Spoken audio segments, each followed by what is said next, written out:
Hello and welcome to the Wait I Know You podcast, season 1, episode 4. My name is Nick Rounds and I will be your host. My next guest has been a professional pornographer for 10 plus years. They're a self-described cult classic, a sex worker that has done many things under the red umbrella, and an independent content creator that has created their own unique success. They're the co-founder of BAWS, short for Bay Area Workers Support, a peer-led resource organization for sex workers in the San Francisco Bay Area. They're also an animal lover, a giant book nerd, and an oyster fiend. Arabelle Raphael, welcome to Hi. Wait I Know You. How are you? Good. How are you? I'm well. So Arabelle, my podcast is called Wait I Know You, about people that have done amazing things. Being a sex worker is a very unique career, and there's a lot of things to learn and a lot of unique perspectives. So I want to talk to you about that today. But before we get into serious or salacious topics, the very first question I want to ask you is, what the hell is your fascination with the Super Mario Brothers movie starring Bob Hoskins and John Leguizamo? Okay, wait. Okay. So first, I remembered it from childhood and got really excited because when I was a kid, I was like, this is awesome. I was born in 89, so I then went and found it, rewatched it, and much to my disappointment, it did not hold up. Were there certain parts of it that you really enjoyed or remembered from your childhood? I liked the dinosaurs. The Goombas? Yeah. But man, it was not good. It was not good. It was not good. So I got really excited and hyped myself up and then was disappointed. I had a similar experience with Howard the Duck, the movie. I Oh, love that movie. sorry. No, go ahead. I'm interviewing you. Please talk about Howard the Duck. He's a rapey duck. Yeah.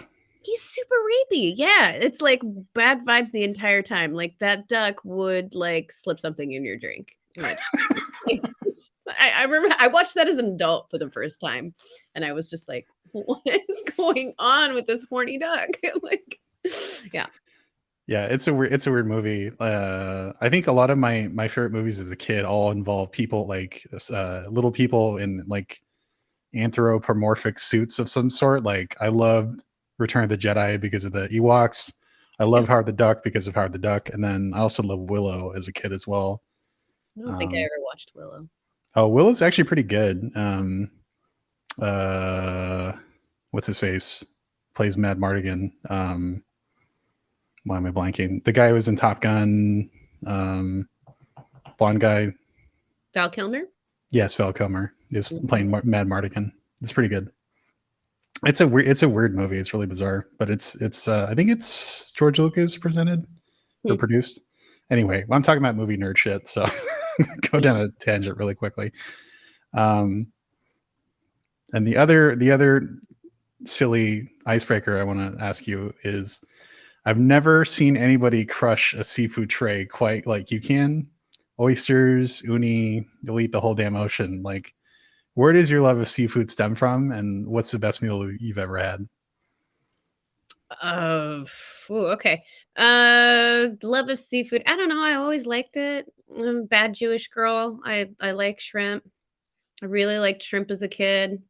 I think the first like times I can remember is like going to like, family style like Chinese restaurants as a kid, and like I always got the not mushrooms, the shrimp. I feel like I've always been attracted to the more expensive things on the menu. And not on purpose. And not much has changed. Not much has changed. It sucks. But yeah, no, I have the diet of an otter. The best meal I've ever had is really hard. I've had some really, really good meals. I don't think I can answer that. Well, I guess if there's any notable meals that center around seafood, maybe not your favorite, but just like one that was like super notable that you still like think about occasionally. Okay, there's this restaurant in a Michelin star restaurant, which unfortunately I just found out like not very friendly to their workers, so we might have to break up. But It's like French and like seafood heavy. It's called Atelier Crème. It's very good. Lots of seafood. But apparently, yeah, the owner is a nightmare to work for. So That's a bummer. It is a bummer, but it's so good. Oh my God, so good. You moved to the Bay Area from France when you were 5, right? Yeah. Mhm. I guess growing up, was there any early meals in France that were different compared to like, or you just don't remember straight up? Um, you know what I remember more with France and food is the pastries. Like les religieuses, éclairs, all that. The French do pastries really well. And I don't actually have a huge sweet tooth, but like French pastries are bomb. That's like the biggest thing I like that I remember food wise. Yeah, so good. Mhm. Yeah, French pastries are the best. So All right, I guess we can talk about sex stuff now. okay. Within the porn industry, what would you say that you're best known for, and what work are you most proud of? I am known for blowjobs, my boobs, and recently my butt. Yeah, those would be the things that people talk about. Why recently? Because a year or two ago, I decided to get a BBL. I invested in my product. For the uninitiated, what is a BBL? A BBL is it's a Brazilian butt lift, and it is when you take fat out of your body and put it in your butt. I had a good butt, but I've always been obsessed with big booty girls. As you can see, all of my ex-girlfriends all had fat asses. Sorry, guys. But yeah, so always obsessed with big butts, and I just wanted like a big butt. So I bought myself one for my 31st birthday. And I made that money back very fast. That's I amazing. spend that in vain. Um, yeah, and I think I saw you during the recovery process too, and it seemed like a really not fun adventure. But Yeah, it sucks. It's like, oh yeah, definitely like one of the worst physical experiences I've had. But worth yeah, it. any recovery that's like in the lower half of your body tends to suck real bad. So Oh yeah. And there's just stuff they don't even tell you about. Like, um, my vagina when I was healing was like it looked like I had elephantitis just from just swelling. But they don't tell you that. And so like I remember looking down and I'm like, my vagina's purple and like 3 sizes bigger than before. And they were all like, "Oh yeah, it's fine. That's a thing. It happens. It's just the swelling, all the blood rushing down." I'm like, would have been good to know, but okay. yeah, that's something you really want to know ahead of time before you rush off to the emergency room. Exactly, and you're like, "What is going on?" But yeah, that was kind of funny. Apparently, like in my drug, because you're on painkillers, and it's like it was kind of hard to look at. It was a little scary, you know. And apparently, there's one friend, and I would forget that I would send it to her. So throughout the day, I would just send her these like disturbing photos of my vagina. Be like, God damn it, you already sent it to me. I think I sent it to her like 4 or 5 times. You don't remember anything. Look again. Yeah, right. That's intense. Uh, And what work would you say that you're most proud of? um, honestly, all of it. Or I think for me, it's less like a specific scene or whatever, and more just like how I've like I shaped my career and how it kind of happened. Um, because it was not easy.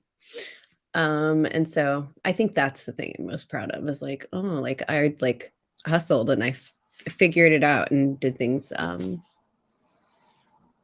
you know, got what I wanted. That's that's actually related to one of the questions I want to ask you.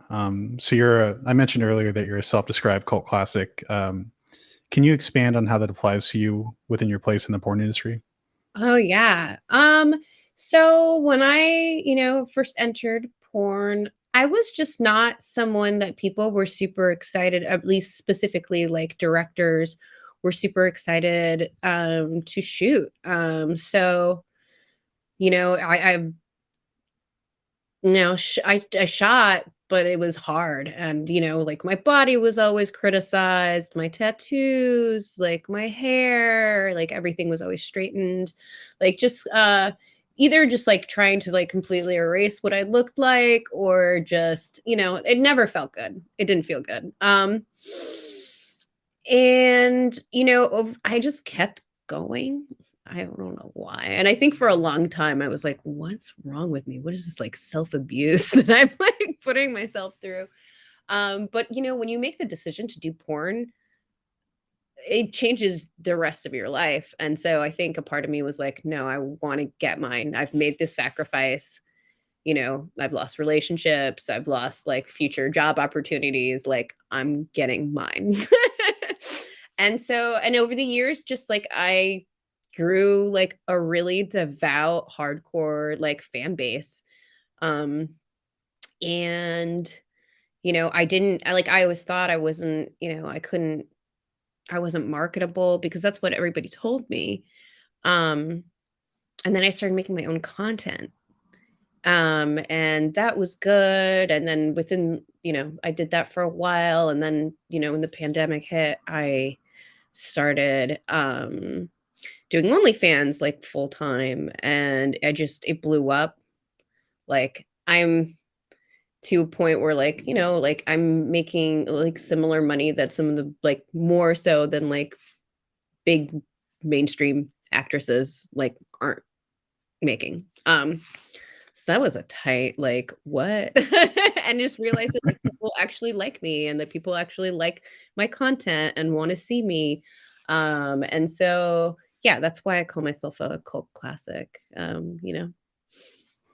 The did you because you're pretty decently sized on OnlyFans before it like really blew up in 2020, right? Yeah. But it seems like a lot of the established performers that were already on OnlyFans and that already had some fans kind of exploded even more. Yeah. Yeah, I think, before the pandemic, after the pandemic started, like my income on OnlyFans, like I don't even know how to say it because I don't know. It went 6 times what it was. Wow. So yeah. Yeah, So, yeah, I was like tripled. That's not tripled. Yeah. Sextupled, no pun intended. Yeah, I know, I didn't know how to say it. I was like, but yeah, which was huge. I also wasn't running it in the same way. I think I really like taught myself like how to make OnlyFans the most like profitable while like, not being a ripoff and like setting that up and really like making it my full-time job, whereas before like I definitely like was focusing more on like in-person sex work and that's what I was doing. So I get it definitely changed like a lot. I guess without asking you to do free labor, because or revealing any trade secrets, I'm curious. Like, what is the business behind being a content creator on OnlyFans? Like, because I know you've mentored people before. I guess without actually giving anything like super specific away. This way. I mean, one, membership setups is not like the way to make money. You're going to get pirated a whole bunch. So the whole idea of like putting everything out there, like all accessible, like just for that membership price, like it's just not going to make you money. So that's a big thing. And I think some people do just throw everything in the main feed. I put stuff on the main feed that like people won't be able to see everywhere, but like I'm not going to put my like biggest like scene highest selling scene on the main feed. I'm gonna ask for a price, so it's basically like OnlyFans, and I keep my like subscription base like really low. It's It used to be $3 until they changed the minimum we could charge. Now it's $5. So it's kind of like an entry to the strip club. You get some stuff, you get to see some titties, but if you want the lap dance or whatever, like it's going to cost a little extra. And that model I have found to be the best as someone who had a membership site for years, and really, people would join, watch all of my content, and then like never come back and then steal, or you know what I mean? It just like, it's just not, it's an outdated model at this point with how it's not a way to build a community. And just longevity, like it's just not. I bet fans don't love that so much, but unfortunately, a lot of how fans like interact with sex workers have hurt the sex industry. Like, people consume all the free porn ever and don't want to pay for it, and then like they're, like we don't make any money. Like there won't be any more porn left, Right. So there's definitely been things that have like affected. I mean, like tube sites destroyed porn, like at least mainstream porn, and that's what's cool is like a lot of this content, there's kind of a revival of pornography right now through the content creation. And yeah, I feel like it also like gives, I mean, I'm kind of going off on a tangent, but whatever. It gives like performers who wouldn't necessarily would get like ignored, by companies a platform, and they can build and they can do things their way and how they want, and it really brings so much more diversity because porn is not diverse. There's like 2 Black women who get work a lot, right? Like there's like very few when it could like body size stuff, like, and while there are tattooed models, even the tattooed models, you have to be like a certain kind. So if you're a tattooed model, you must be thin, you must have implants, you must like, kind of I'm going to name a couple, and they're great. I'm not shitting on them. It's just a specific prototype, like a Cleo Valentine or a Christy Mack or like a Bonnie Run, right? Like they all kind of fit in those boxes. They like porn loves boxes. And so, Right. so yeah, it's really cool. It's really cool. And I'm kind of, yeah, funny enough, just starting again to shoot for mainstream companies again after taking a long break. So, Are there any specific performers that you found that you're glad that you found that you wouldn't normally see or be highlighted? And what is so special about them, or things that you admire about them? I mean, yeah. Okay. There's like, so during the pandemic, a lot of escorts moved to doing online work too, or doing both, but kind of supplementing their income. And there's 2 content creators that I just like. I just love their look and like creativity, and like for folks that have like, they've been. I mean, that's the thing. Escorts have some, they know how to curate a look. They have to for their advertising, but it's cool to see that like, transfer to pornography and to see what people do. There's one person, Bunny BBW, or Bad Bunny is a I was I don't going to say. know what he sounds like, by the way. I think it's BBW Bunny. And like, I just think she's so beautiful. So beautiful. And like, I don't know, she looks like a classic painting. And I just really like the kind of like, at least the, what I see. I don't sub to anybody because I weirdly enough do not watch pornography. So, this is just for like seeing images, but I just like to see it there. There's another one, Koi, who is a provider out of Seattle that also just like fucking kills it with the photo shoots every time.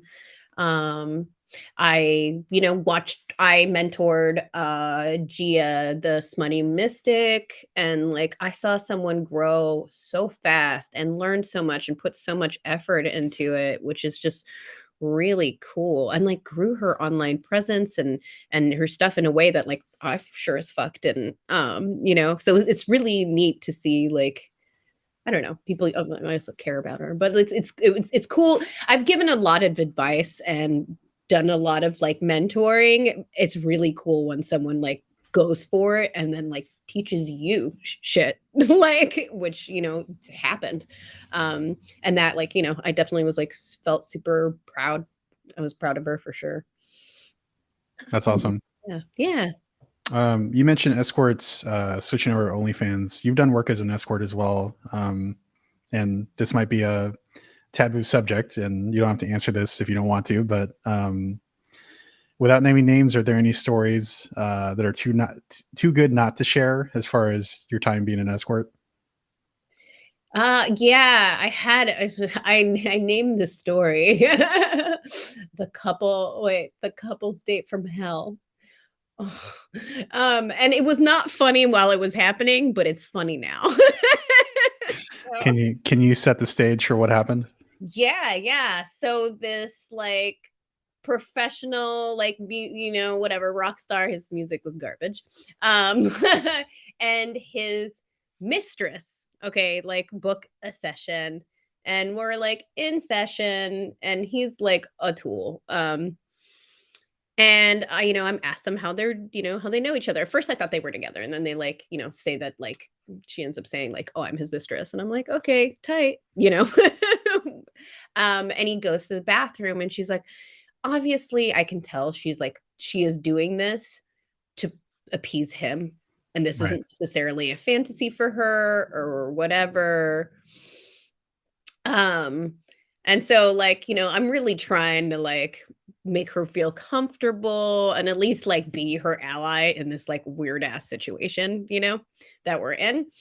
But you know, she tells me that like she's in love, and I'm like, okay, you know, in love with this guy, and I'm like, oh god, okay, so she's in love. She doesn't really want to do this. She's doing things like out of her comfort level to appease this schmuck.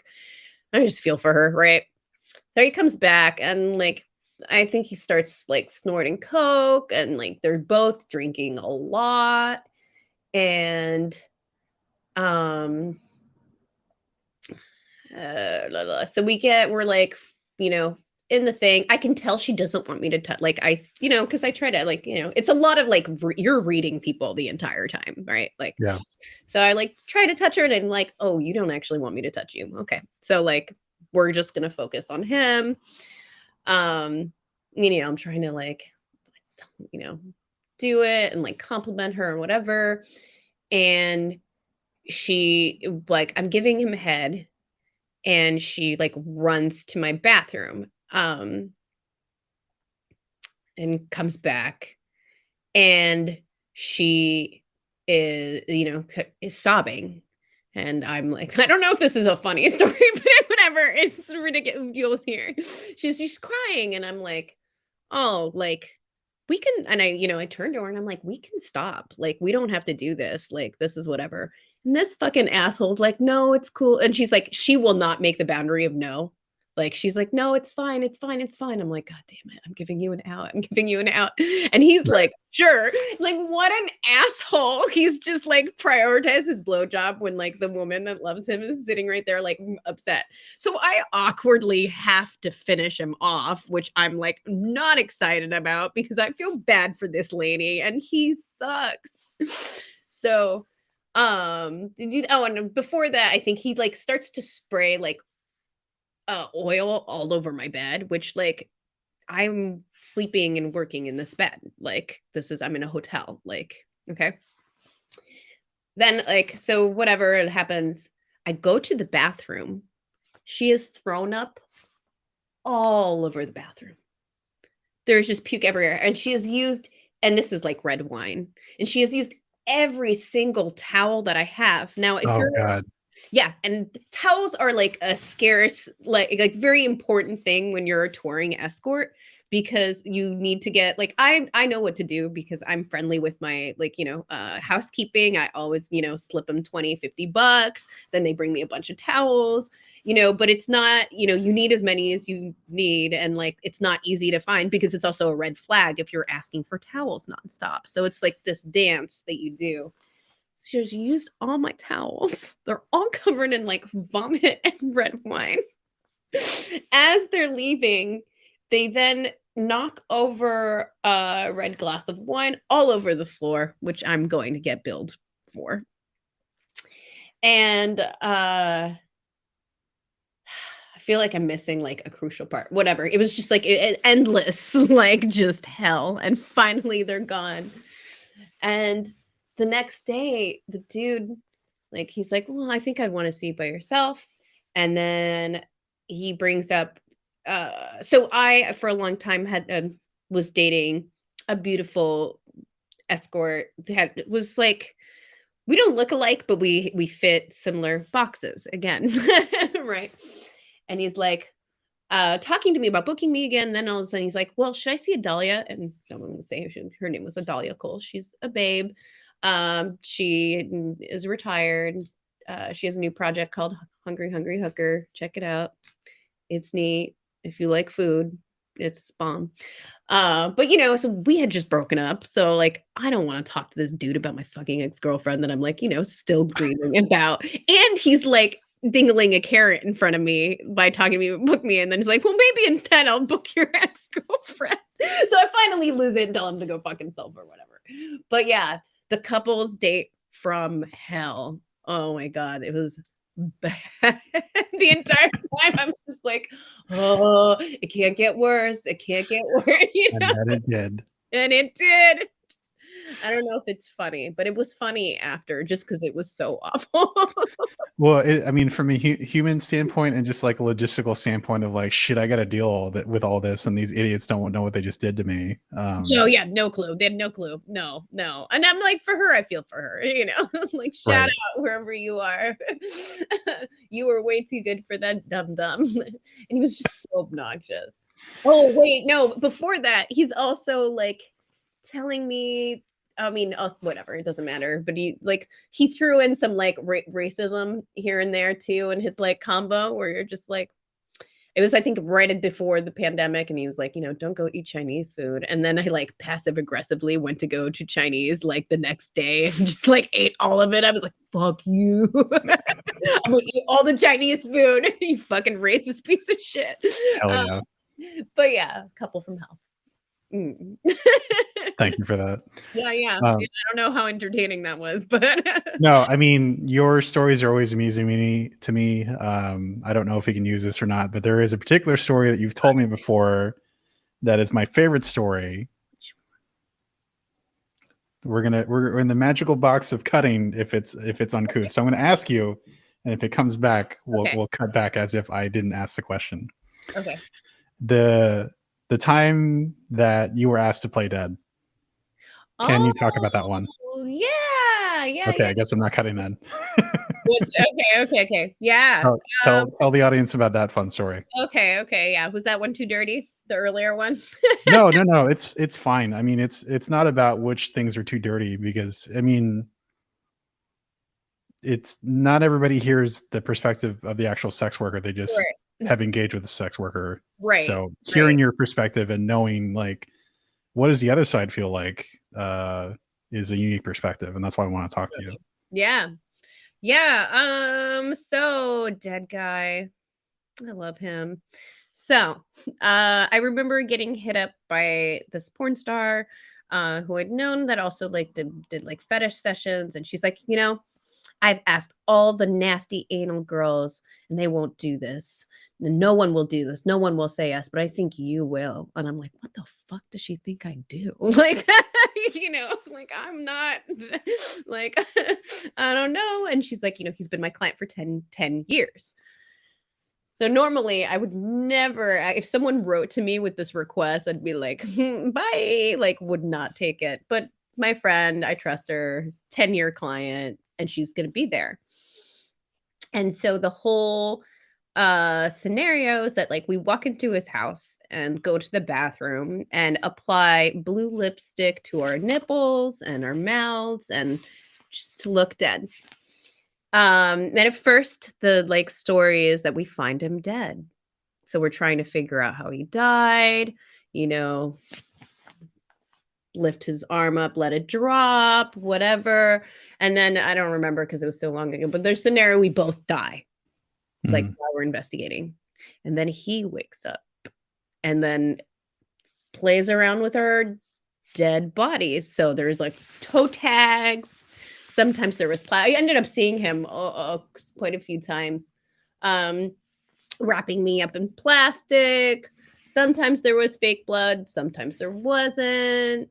Once, like, I went into the backyard and like got all like dirty and covered in dirt and find me. And it's really interesting because like I found it like super hot.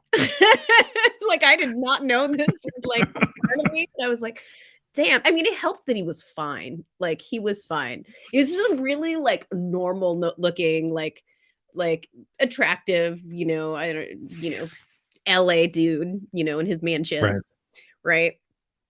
right? But yeah, it was super hot. And then at the end, he would like usually like masturbate with like our hand or something while we just stayed there. And it's actually like really hard to pretend that you're dead for an hour and a half. You're like, okay, I'm not gonna breathe super, super heavy. It's like modeling for a portrait for an Yes, artist. very But much. Oh, I hate like the posing for painters. They're like, oh, yeah, no fun because of that. Exactly. So yeah, it was super fun. And it was like a little, I think a part of me like was still like a little scared because even though he had been like, vetted and so good and great, and like there was a moment of like, is this whatever, which kind of like got you excited. Um yeah, and one night he actually, and I don't spend time off the clock with my clients because that's literally how I make a living. And if I would do that, that would not work. And you right. should never expect that out of your sex worker. It's really fucking rude and disrespectful. But yeah, he had asked me, he was like, do you want to like hop in the hot tub real fast before you go? And I was so curious about him because we didn't talk. There was no chat. The date didn't start off by us like chit-chatting or whatever, like so I was like, yes. like I have to talk to this guy. Like I just need to know more about him. And so, we were in the hot tub and I was like, so like, are you into this? Like, I mean, or are you into like real dead bodies or like faces of death or like, and he's like, oh no, that shit's disgusting. He's like, I don't want to see people actually die. This shit, Right. I just want a whatever.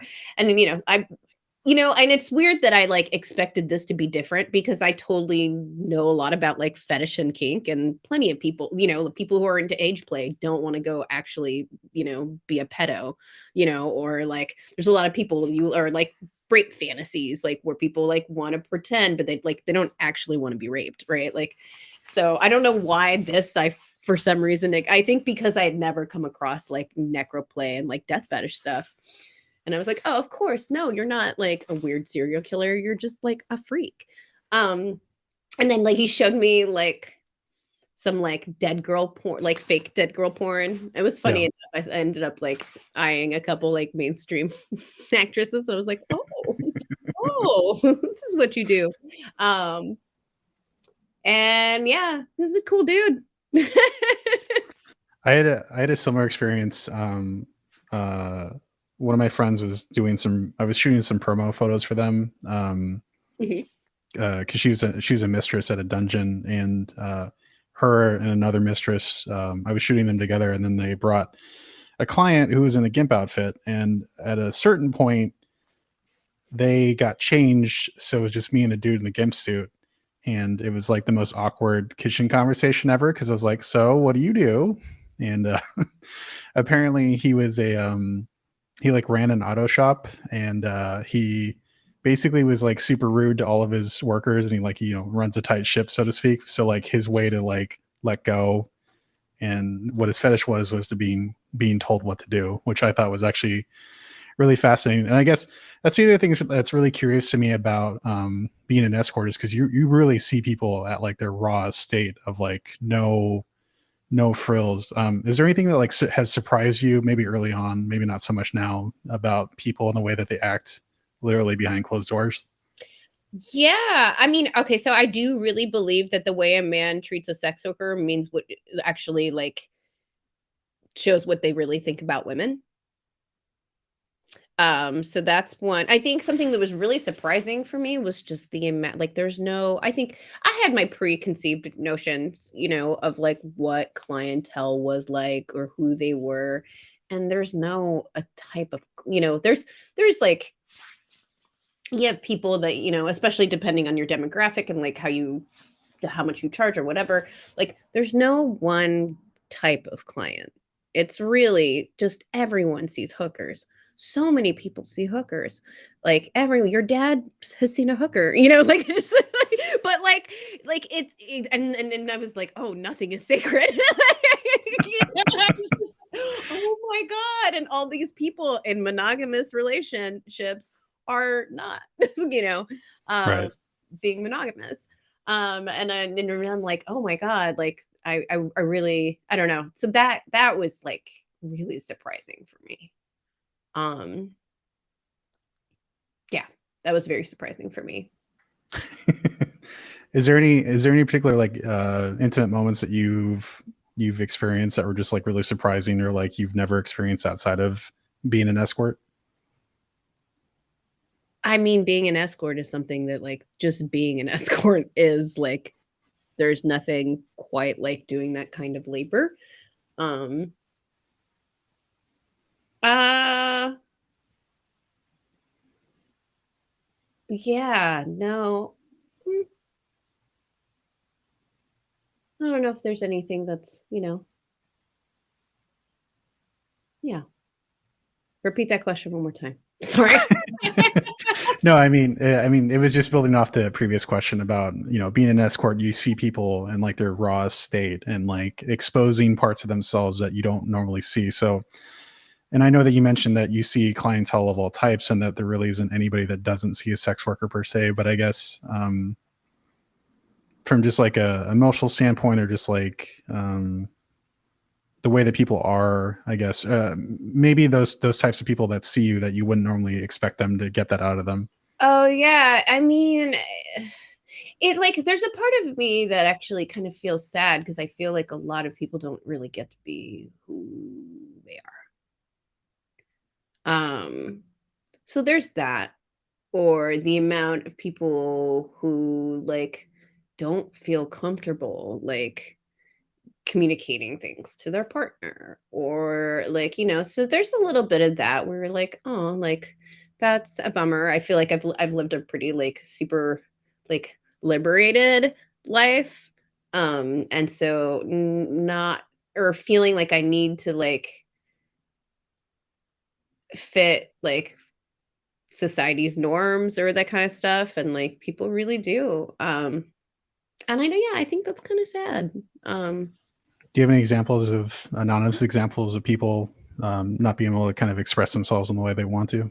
I mean, I don't know how many fetishists like have like fetishes that they've never told their partner about. And it's like a huge integral part of their sexuality, and their partner doesn't know. And it's not a judgment. It's more like, man, I wish you could like, you know, just be more open about that. Or you know, yeah, I don't know. Also kind of horrified me in some ways because like, okay, so I've had amazing people that I think are beautiful human beings and that like love, and I have had clients that have like known for like 10 years, like there are people that I've known for a long time that I like care about and care what happens to them and all kind of stuff. Right. There are other people where you're just like, fuck, I can't believe you're someone's surgeon. Like, or fucking cannot believe your mental health provider. Like, you are, imagine, right? Like, there's some people Oh no. tuning me out a lot, like, I'm just like, and not only that, right? Like, society views me as like the monster and the bad one, while all these men in these, like, with these titles and these whatever and all this money and whatever, who partake in it, like, and are some are garbage, yet like they're, in society they're like of more value than I am, right? That's like a bitch.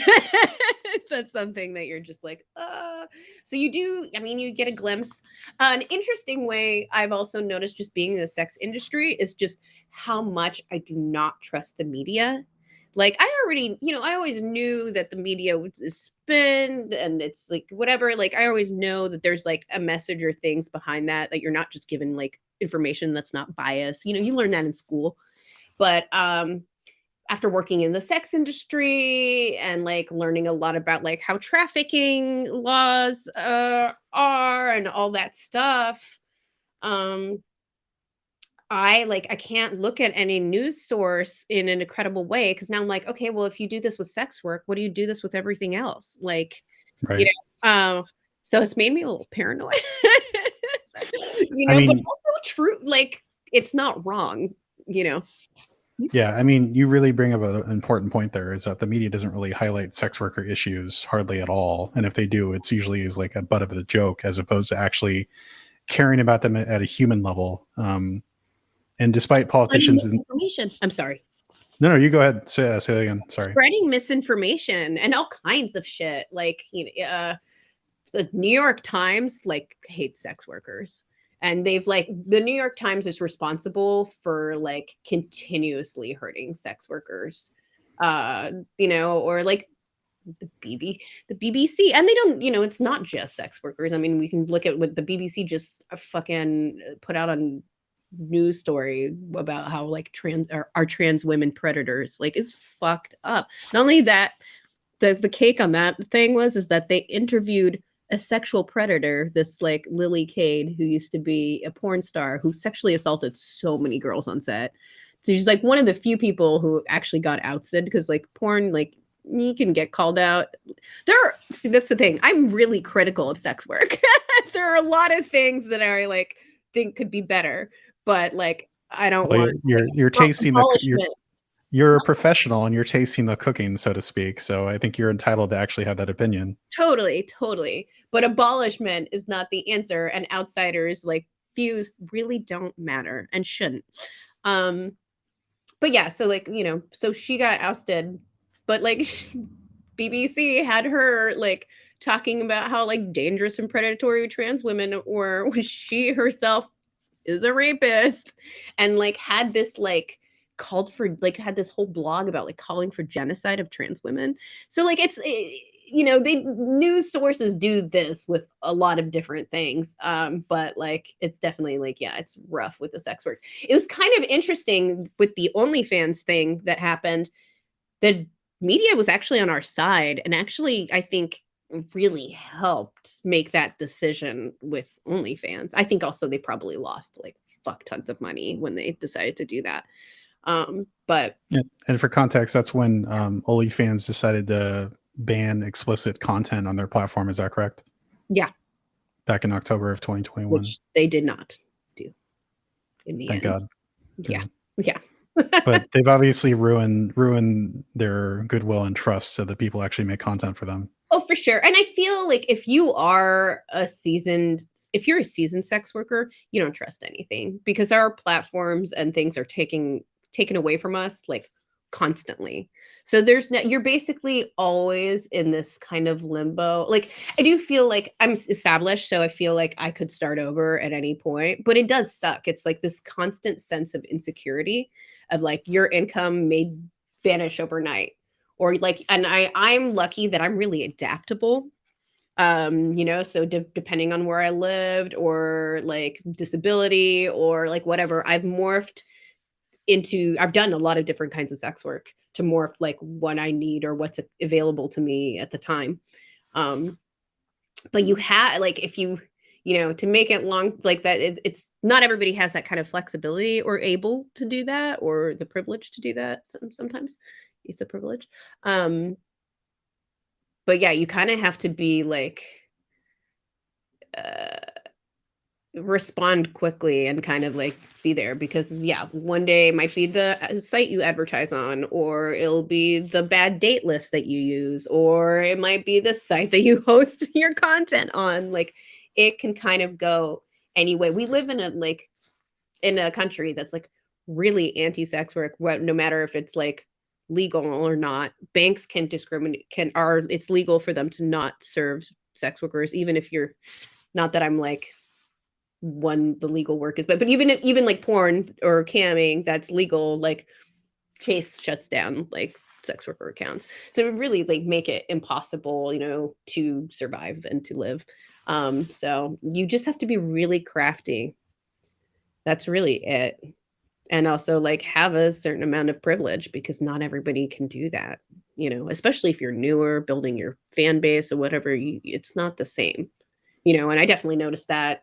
And it became, I wouldn't say it's estranged, but it definitely, I don't hang out with a lot of porn stars. Like, I have a couple people in porn, but I hang out a lot with like a lot of like in-person sex workers, and like there's definitely like even just like a lot of like class divide between myself and a lot of people that I care about and that I was in community with. And when these things happened, like, I was able, it was very clear to me like how much easier it was for me than like other folks, if that makes sense. No, totally. Yeah. Um, Sorry, I went all over the place.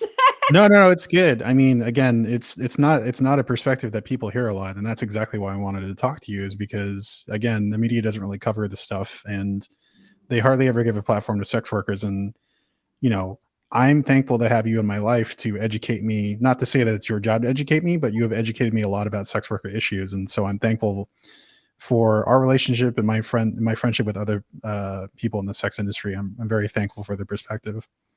Totally, because you wouldn't know. There's so much misinformation, and a lot, like, even just like the laws that come into place, when you read it, you're like, oh yes, that makes sense. And actually, like, it totally, okay, like trafficking laws, a lot of trafficking laws that you would think that you'd be like, oh, trafficking bad, yes, I'm gonna vote for this law, but actually this law doesn't help traffic victims, and like hurts and destroys like thousands of like sex workers' income, and then forces people into more dangerous situations, right? Like, if you don't know, and that's why like I'm paranoid about everything, right? It's like, if you don't know this stuff and you have to kind of be in it, like, you can how are you supposed to know?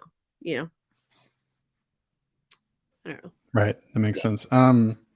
Yeah, and there's been some really gnarly laws that have super, like, absolutely affected sex workers' lives, specifically SESTA FOSTA. Can you give the elevator pitch on what SESTA FOSTA is and how it's affected sex workers? Yeah. So in 2018, a law was passed that basically made websites responsible for the content that's posted online. Um, so if, let's say, someone was trafficked um, via an online, like, whatever, that website would could be sued as a trafficker. Now, what that does is that it's just shut down, and I also like don't think that like it's an even, I know people like to say that trafficking and sex work are completely separate. I don't actually believe that they're completely separate. I think that there's overlap. There's a lot of trafficking survivors that have then, gotten out of their situations and become sex workers. And I think it's a blurrier, and I know that that doesn't sound good, but whatever, it's just more nuanced than that. Um, Just being honest about the situation, at least. yeah, exactly. And I understand why people feel reluctant to say that, because people are so, stupid. I find that I like to compare that to like sexual assault. I think there are like weird gray areas, but because we can't acknowledge victims in the first place, we're not able to even talk about the gray areas. Sorry, that's a whole other thing. But like, our world lacks nuance. Yeah. Very so. But so SESTA FOSTA, so what it did, a lot of like websites that were sex workers were advertising services on disappeared. Um, it made all kinds of basically a lot of, there was like hardcore censorship that like went down, and sex workers getting kicked off of social media, basically trying to like wipe us off the internet. Because like no company wants to deal with that. Funny Right. enough, like a lot of those like websites went down. Backpage went down, which was like the cheapest and most accessible website for people to advertise on. Now the most expensive one stayed up. It still exists because that's like for for wealthy people. That particular site is still up. It's been rated by the FBI and it's still up. But like the one for like, more poor or working class sex workers, they lost their platform. where they could advertise. And that's like, I mean, I believe it's gotten people killed. It made people also with that a lot of like safe date or bad date lists disappeared too. So then people aren't able to verify if someone is dangerous, a rapist, or whatever it is. They can't keep themselves safe.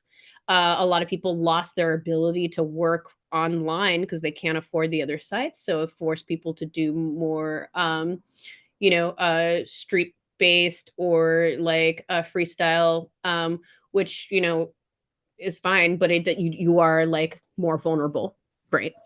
Right. To police and like garbage clients. Right. Being harmed, either attacked or possibly even killed. Yeah, exactly. Exactly. Um, so it's definitely like killed folks. And and it goes for, if you really want to put like, I think it goes after our free speech. It goes way deeper than that. Or not deeper. I hate when people don't center sex workers around SESTA FOSTA, but I also like to remind people because we matter and it's our lives, but like it does like affect everybody and like our own like free speech and like, basically it's like crackdown in sexuality, right? But so yeah. And what's wild with all these like sites and sex work sites, the number one like child porn, like a lot of it is like around children. The number one site where child pornography is exchanged, and that the first site that got sued by SESTA FOSTA was Facebook. And YouTube. Those are the top two sites child pornography is found on. Wow. But no one attacked these because they're not like there aren't associated with sex work. So, and not only that, a lot of these like laws still criminalize folks who are trafficked. There are like legit trafficking orgs that aren't just like weird and Christian or just trying to abolish all sex work. Or QAnon. Yeah, right. Yeah. So there are some that are really great. And honestly, like it'd be awesome. I think it would help. I think if sex workers could like work with, sometimes we're not always in the same spaces, but there's more likely to be in the same spaces. But yeah, so they still criminalize trafficking victims, put them through like weird religious whatever, and like it's not in the end like trafficking victims get hurt. Also, what is like technically trafficking is not trafficking. There was the death of this like woman in New York City, or they were she's an immigrant working in like a mostly like Asian, I don't know if it was a massage parlor or if it was like a brothel, but they'd been raided by the police like several times. She had been assaulted. This rescue raid happened and she jumped out of the window and died, of fear of the police. So I think people view like all immigrant sex workers to be trafficked. And I'm not saying like trafficking very much exists, but like not in the ways we also like think necessarily. Or right. Like if someone's partner, like let's say a 17-year-old and an 18-year-old are doing street-based work together or whatever, not even whatever, not doesn't have to be street-based. They're doing sex work. If the 18-year-old drops off the 17-year-old to work and like stays to make sure that they're safe and whatever, that 18-year-old has sex trafficked a child. You know what I'm so you picking up what I put it down? Yes. Yeah. So it's just like it's wild. Or like if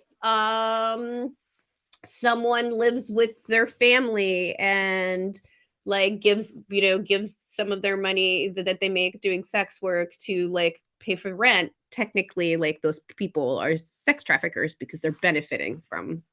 Yeah. So the laws are super messed up, and also like they erase, like if you look at a lot of like trafficking orgs, like promo stuff, it's always a lily white girl with a big black hand covering her mouth. So it's super racialized and racist, and also predominantly, like most of the time, I'm not saying there aren't whites trafficked, but it's a lot is like POC,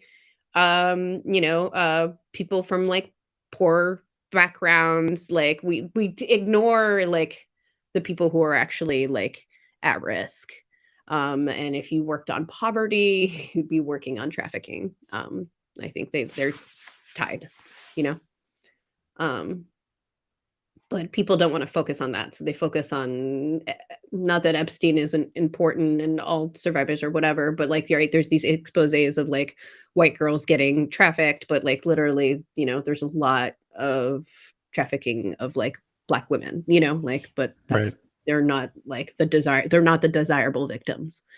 So it's just it's a lot more complex. That's a heartbreaking way to put it, but I think it's also a really poignant way to say it. Yeah, it's disgusting. Yeah. Thank you for all that. That was yeah. I feel like we need a palate cleanser, but I also don't want to undercut like how important and serious that is. So thank you for sharing that. Oh yeah, no problem. I guess on a lighter note, what are you most excited about? What are you most excited about for next year, both professionally and personally? I'm ready to start living life just a little bit more. Girl. Yeah, right. With the vaccine and such. So that I've been like personally, I've just been doing a lot of like self work and all that stuff in the last like couple years, and I'm just kind of excited where all that like labor is to like kind of reap and enjoy what that labor has done. Sorry. So that's a big thing. Professionally, I'm shooting with some companies that I, did not think I would get to shoot with. No, I don't like to talk about it until it's happened, because Right. Don't jinx it. exactly, things happen. But I'm like talking to a couple companies and I'm really excited about, and I think kind of taking my game and career into another like a next level, which feels good because it feels earned. Absolutely. Yeah. And just growing, making fun content, making cool stuff. I'd like to launch a podcast. Hopefully we'll get together as well. Because yeah. Well, because I like to talk. And you're great at it. If you need help, let me know. Yeah, I'll probably hit you up on that then for sure. But yeah, like I like to talk, and there's so many things I'm interested in and like know a lot about. Like I feel like sex work is an interesting part of me, but it's like definitely not the most interesting part of like my story and my like journey. But And I know that on a personal level, but I think it's really important to highlight the things that that most normal squares like me don't know about. Oh yeah, that was not about you. You're good. I know you. I know, but I'm just clarifying for the audience. Yeah, but like, so getting to like explore other like I'm not doing a sex worker podcast. I'll talk about sex work on it sometimes, but like that's not what I want to do. But basically what I want to tweet but don't, because I don't want 20 men to explain my own tweet to me. That's why. I can only imagine what that's like. Well, it's so brutal, man. It's so brutal. And they're not trying to be dicks, which is like even worse. So like you have to kind of train yourself to not like respond angrily, especially does not look good for work. But at the same time, you're like, God damn it. It's a weird one. No. Amazing. Well, thank you so much for your time. Is there anything you want to plug before we leave? Social media sites, cool things happening in your life? Yeah. Check out my OnlyFans. Flans. You could do OnlyFans. Delicious desserts. Yeah. $4.99 a month. OnlyFans /ArabelleRaphael.com/Arabelle Raphael. I got my Instagram deleted, as we were talking about, all that. Before the show started. I'm deplatforming. So, check me out at the Arabelle Raphael .com. The Arabelle Raphael. And On yeah, Instagram. on Instagram, on Twitter. That's about it. Yeah. Cool. Well, Arabelle, it was an absolute pleasure. Thank you so much for your time. You're most welcome. Everybody else, thanks for watching. Thanks for listening. And we'll catch you next time.